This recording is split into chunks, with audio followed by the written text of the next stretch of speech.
जय हिंद दोस्तों, आपका स्वागत है अपने इस ऑनलाइन प्लेटफॉर्म एग्ज़ाम हब में। आइए आज हम बात करते हैं भारत के प्रायद्वीपीय पठार के बारे में। ये जो भारत का प्रायद्वीपीय पठार होता है, ये एग्ज़ाम के दृष्टि से बहुत ही महत्वपूर्ण होते हैं, क्योंकि यहाँ पे लगभग सभी प्रकार के रेंज, जैसे हम कह सकते हैं कि अरावली और उसके बाद सतपुड़ा, सतपुड़ा के बाद विंध्याचल, यहाँ से लगभग क्वेश्चन 1 से 2 क्वेश्चन बन जाते हैं। तो आइए हम सबसे पहले बात करते हैं कि प्रायद्वीपीय पठार में कितने भाग हैं, कौन कौन से भाग हमको पढ़ने हैं। तो अगर हम सबसे पहले इसमें बात करेंगे अरावली की, जो अरावली श्रेणी है, अरावली श्रेणी, इसका विस्तार गुजरात, राजस्थान, हरियाणा और दिल्ली, यानी कि इसका जो विस्तार है ये गुजरात, उसके बाद राजस्थान, हरियाणा और दिल्ली में है। अगर अब हम बात करें तो यहाँ पे 3 नदियाँ निकलती हैं, लूनी, बनास और साबरमती। अब हम अगर बात करें तो हमारा जो अरावली श्रेणी है ये यहाँ पे है।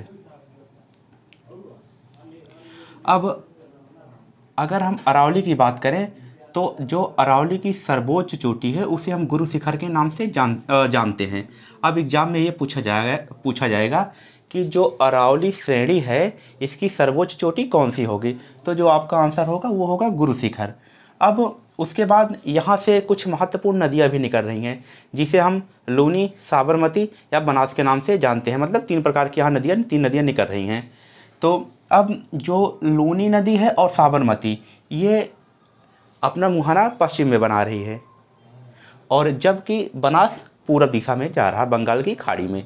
तो इसको याद रखिए। अब यहाँ से क्वेश्चन ये बनेगा कि वह कौन सी नदी है जो अपना मुहाना पूरब के साइड में जाता है या बंगाल की खाड़ी में अपना मुहाना बनाता है। तो जो आपका आंसर होगा वो होगा बनास नदी।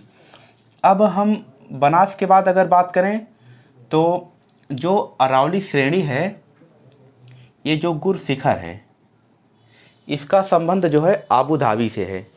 अब आबू धाबी से क्यों है? क्योंकि यह सनसेट पॉइंट है। अब यहाँ पे आप लोग लिख लीजिए कि इसका जो संबंध है, गुरु शिखर का संबंध जो है ये आबू धाबी से है, आबू धाबी से है।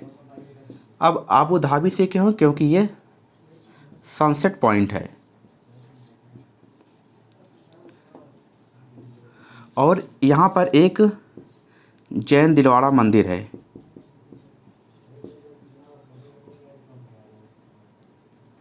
जैन दिलवाड़ा। अब यहाँ पे ये आबू धाबी सनसेट पॉइंट है, इस बात को आप लोग अच्छी तरह से याद रखना, क्योंकि क्वेश्चन बन सकता है। क्योंकि जिस हिसाब से अरुणाचल प्रदेश में मतलब वहाँ पे सूर्योदय पहले होता है, तो यहाँ पे जो है सूर्यास्त एकदम लास्ट में होता है, बाद में होता है। तो अगर अब हम बात करें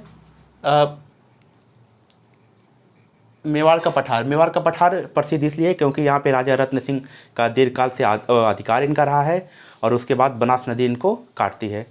अब हम बात करें विंध्याचल की, तो जो विंध्याचल का विस्तार है ये है गुजरात, मध्य प्रदेश, उत्तर प्रदेश और बिहार। जो इसकी सर्वोच्च चोटी है वो है जनापाव की पहाड़ी।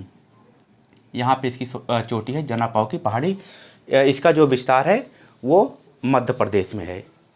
तो आपसे पूछा यह जाएगा कि विंध्याचल श्रेणी की सर्वोच्च चोटी कौन सी है, तो आपका जो आंसर होगा वो जनापाव की पहाड़ी होगा। और अगर पूछा जाए कि ये किस राज्य में इसका विस्तार है, तो इसका जो विस्तार है जनापाव की, ये मध्य प्रदेश में होगा। अगर हम बात करें तो यहाँ पे एक कैमूर पहाड़ी पाया जाता है। ये कैमूर पहाड़ी है कहाँ पे? तो जो आपका आंसर होगा बिहार होगा। और यहाँ से माही नदी का स्रोत भी, यानी कि उद्गम भी है। इस बात को आप लोग अच्छी तरह से नोट कर लीजिए। अब हम आगे की बात करें तो बुंदेलखंड का पठार। जो बुंदेलखंड का पठार है ये मध्य प्रदेश और उत्तर प्रदेश, यानी कि मध्य प्रदेश और उत्तर प्रदेश के बॉर्डर पे, मतलब ये सीमा बनाती है। यानी कि जो बुंदेलखंड का पठार है इसका जो विस्तार है मध्य प्रदेश में और उत्तर प्रदेश में है। अगर हम बात करें, यहाँ पर एक खान पाया जाता है, पन्ना की खान। पन्ना की खान जो हीरा के लिए प्रसिद्ध है। तो आपसे ये पूछा जाएगा कि जो पन्ना की खान है, हीरा के लिए प्रसिद्ध है, वो किस पठार या किस श्रेणी पर है। तो आपका जो आंसर होगा वो बुंदेलखंड का पठार। इस बात को आप अच्छी तरह से याद कर लीजिए। अब हम बात करें, अगला जो है हमारा मालवा का पठार। अब हम अगर मालवा की पठार की बात करें तो यहाँ पे इसको गलियारे के रूप में काटकर परिवर्तित कर दिया गया है। अब वो कौन सी नदी है जो गलियारे के रूप में काटकर परिवर्तन कर दिया है? तो हमारा जो आंसर होगा चंबल व उनकी सहायक नदियाँ। यानी कि जो मालवा का पठार है इसे अश्रृंखला रूप में परिवर्तन कर दिया गया है चंबल और उनकी सहायक नदियों के द्वारा। अब इसके बाद हमारा जो है एक रेंज आता है सतपुड़ा श्रेणी। अब सतपुड़ा श्रेणी का जो विस्तार है वो गुजरात, उसके बाद महाराष्ट्र, महाराष्ट्र के बाद मध्य प्रदेश, उसके बाद छत्तीसगढ़। अब जो सतपुड़ा श्रेणी है गुजरात में इसको हम राजपीपला के नाम से जानते हैं, फिर महाराष्ट्र में ग्वालीगढ़ और मध्य प्रदेश में महादेव, और उसके बाद छत्तीसगढ़ मैकाल का पठार इसके नाम से जानते हैं। अब मैकाल का पठार कहाँ पे है? ये देखिए सतपुड़ा, यहाँ से ताप्ती नदी का उद्गम होता है। अब अगर पूछा जाए कि मैकाल का पठार जो है उसकी सर्वोच्च श्रेणी का है तो अमरकंटक आपका आंसर होगा। इस बात को आप अच्छी तरह से याद रखिए। अब हम अगर आगे की बात करें तो जो मैकाल का पठार है इस पठारी क्षेत्र का जो विस्तार है मध्य प्रदेश और छत्तीसगढ़ की सीमा पर है। इस बात को आप अच्छी तरह से याद रखिए। अब अमरकंटक की बात करें तो अमरकंटक मध्य प्रदेश और छत्तीसगढ़ की सीमा पर है और इसकी जो सर्वोच्च चोटी है वो अमरकंटक की चोटी है। तो यहाँ से नर्मदा, सोन और महानदी का उद्गम हो रहा है। यानी कि नर्मदा,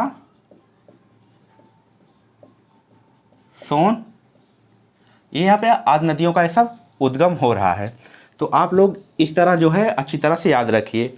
अगर अब हम बात करें तो आपसे क्वेश्चन से जो सतपुड़ा की पहाड़ी है, जो सतपुड़ा रेंज है, यहाँ से एक क्वेश्चन आपका बहुत अच्छा बनता है कि सतपुड़ा के उत्तर में कौन सी नदी या दक्षिण में कौन सी नदी बहती है? तो जो आपका आंसर होगा वो होगा नर्मदा, यानी कि नर्मदा, और उसके बाद दक्षिण में क्या है? ताप्ती। तो आप लोग इस बात को अच्छी तरह से याद रखना। अगर अब हम बात करें ये दक्कन का पठार जो प्रायद्वीपीय पठार का सबसे बड़ा पार्ट माना जाता है, अगर अब हम इसकी बात करें तो जो दक्कन का पठार है ये हमारा, अगर हम बात करें तो ये तमिलनाडु, केरल, उसके बाद तेलंगाना, उसके बाद हम बात करें आंध्र प्रदेश, ये काफ़ी लंबी तक फैला हुआ है। ये जो है खनिज संपदा के लिए बहुत महत्वपूर्ण है। यानी कि खनिज संपदा के लिए, खनिज संपदा के लिए महत्वपूर्ण है।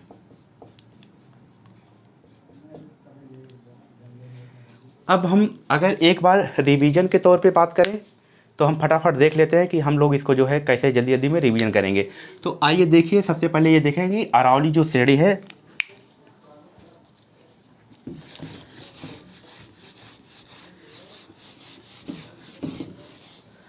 अब जैसे अरावली श्रेणी की बात करें तो हाँ, अरावली, ये जो अरावली श्रेणी है यहाँ पर एक पहाड़ी पाई जाती है।